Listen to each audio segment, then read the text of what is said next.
Pegando um gancho, inclusive de um caso prático que o Rodrigo mencionou, que ele contou, falando de uma tramitação de um caso de alienação parental que durou entre 2 ou 3 anos. O primeiro ponto que eu quero trazer para a nossa reflexão é o fator tempo. O tempo de tramitação do processo. Esse tempo que não corresponde, esse tempo que não atende àqueles que estão vivenciando o fenômeno da alienação parental. É como se o relógio funcionasse de forma diferente, em descompasso. E apesar da prioridade de tramitação prevista na Lei 12.318, nós sabemos que em varas de família, além do volume do processo, dos processos que existem e que demandam e que deixam as varas assoberbadas, outros assuntos também demandam uma prioridade de tramitação. 2 exemplos deles que me vêm à cabeça, por exemplo, são casos que envolvam alimentos e casos de curatela. Então, além da gente ter a questão de varas sobrecarregadas, nós temos outras demandas que também requerem uma agilidade no seu atendimento. E dito isso, aguardar o andamento processual, ou seja, aguardar os prazos que são contados em dias úteis, a realização de estudo psicossocial, que são feitos por equipes técnicas, equipes essas que, em sua maioria, estão sobrecarregadas diante de pouca gente e muito trabalho, a percepção é que o processo se arrasta, o processo avança no tempo e, com isso, a violência psicológica tem a chance de quê? Ela tem a chance de ser reiteradamente reproduzida. Ela tem a chance de se perpetuar sem ser obstaculizada. E é por isso que eu percebo o tempo como um aliado do alienador, um aliado na prática da alienação parental. Nós não podemos esquecer, nós não podemos deixar de considerar o caráter preventivo da Lei 12.318. E a questão tempo, que eu acabei de mencionar, existe entre eles, entre essas duas questões, o caráter preventivo e o tempo, um antagonismo. A demora se opõe à prevenção. E partindo dessa minha perspectiva, partindo dessa minha premissa, eu vislumbro a audiência prévia como uma forma possível de solução adequada para obstaculizar os atos de alienação parental. O resultado da pesquisa que foi realizado apontou, inclusive, que a maioria dos que dela participaram são a favor da realização da audiência prévia, quando há pedido de medidas provisórias a serem implementadas. Trazendo em percentuais, 75,3% se manifestaram a favor da audiência prévia. 17,7% se manifestaram contra ela. E 6,95% não tinham opinião formada. Ou seja, daí percebemos que a vasta maioria está a favor da implementação dessa audiência. A questão, e esse é um outro tópico que eu trago para a reflexão de todos nós, é que essa audiência não tem previsão legal. Ela não está na Lei 12.318, ela não está no Código de Processo Civil, ela não tem nenhuma previsão também no Código Civil. A interpretação legislativa sistemática, ainda que ela possa, e eu acredito que mais ainda, que ela deva ser feita, ou seja, poderíamos utilizar, frente a essa brecha, a essa lacuna que eu apresento, a audiência prevista no artigo 1584, parágrafo 1º do Código Civil, em que esse dispositivo prevê que caberá ao juiz informar os genitores o significado e a importância da guarda compartilhada, os direitos, os deveres atribuídos a eles e as sanções no caso de descumprimento das cláusulas. No entanto, não considero como sendo suficiente, Por que eu não considero como sendo suficiente? Porque isso não garantiria o acolhimento do pedido de designação dessa audiência por um magistrado. Nada garantiria isso. Por quê? Porque não há previsão e existem diferenças entre essa previsão do 1584 e a audiência prévia. Então, seria uma solução diante da ausência de qualquer outra. Onde é que eu quero chegar? É a falta de disposição expressa que dificulta e que até impossibilita a utilização e a realização de uma audiência.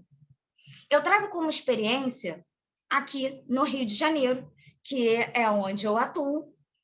Aqui no Rio, os magistrados têm compreendido essa ausência, essa lacuna legislativa. E no caso de demonstração de litígios acirrados e de situações extremamente conflituosas, os juízes vêm designando o que eles chamam de audiência especial, por perceber a brecha e na ausência de previsão. E, ao mesmo tempo, perceberem a urgência que se impõe em determinadas situações que são levadas ao seu conhecimento. Mas daí, eu pego até uma fala da Renata, que ela sempre diz, existem vários Brasis dentro de um único Brasil. E o Rio de Janeiro é apenas um pedacinho de todo esse Brasil.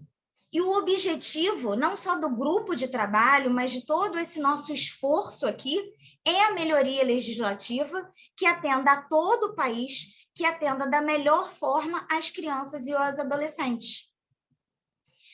A meu ver, por meio da audiência prévia, o magistrado teria a oportunidade de ouvir as ponderações dos envolvidos. E não só poderá ainda conscientizar os genitores, poderá, inclusive, alertá-los sobre os possíveis prejuízos aos filhos com a forma com que estão agindo, auxiliar o vínculo afetivo parental. Olha quantos benefícios eu trago em relação a essa audiência prévia. E mais, apesar do Código de Processo Civil, no seu artigo 694, recomendar de forma enfática a solução consensual das controvérsias e medidas conciliatórias, e isso vir sim apresentando resultados satisfatórios, a prática da advocacia nos mostra que, dependendo do grau de litigiosidade, de beligerância existente entre os genitores, esses recursos não são suficientes. Culturalmente, as partes esperam, elas mais do que isso, elas querem ser recebidas pelo magistrado, elas querem ver o juiz, elas anseiam por esse encontro, por um momento que elas vão poder verbalizar, que elas vão poder falar, e mais do que isso, elas querem uma decisão para aquele momento conflituoso da vida que chegou ao judiciário porque simplesmente elas não deram conta. Também, por essa razão, entendo que a audiência prévia se mostra positiva, na medida em que, se verificado o fenômeno da alienação parental e de forma rápida, puderem ser implementadas medidas que irão promover a conscientização dos genitores, podemos fazer com que cesse a prática. Ou ainda, podemos evitar a evolução para estágios mais graves, estágios mais severos, dos quais nós recebemos, enquanto advogados, nós temos notícias pelos jornais e nós temos registros, inclusive, na doutrina. Entendo que essa audiência se mostraria importante, não só para atender as partes e para conscientizá-las, mas também para a percepção dos magistrados, dos casos que chegam para eles.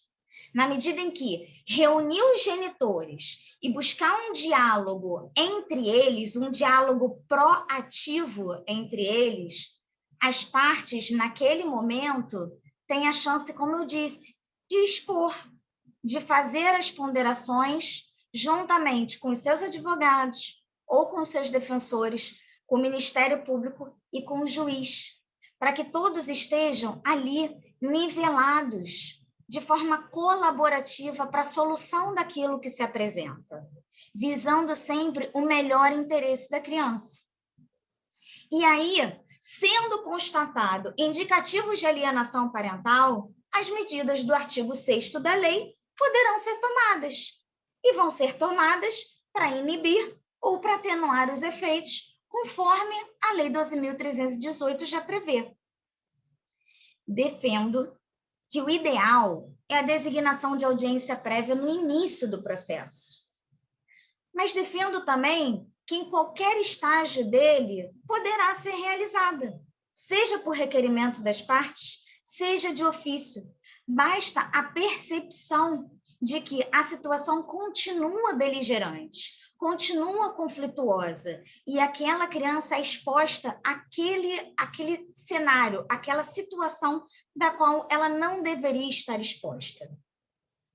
Então, vejo que a utilidade prática da audiência prévia ela é enorme, e por isso mesmo ela deve ser agendada o quanto antes.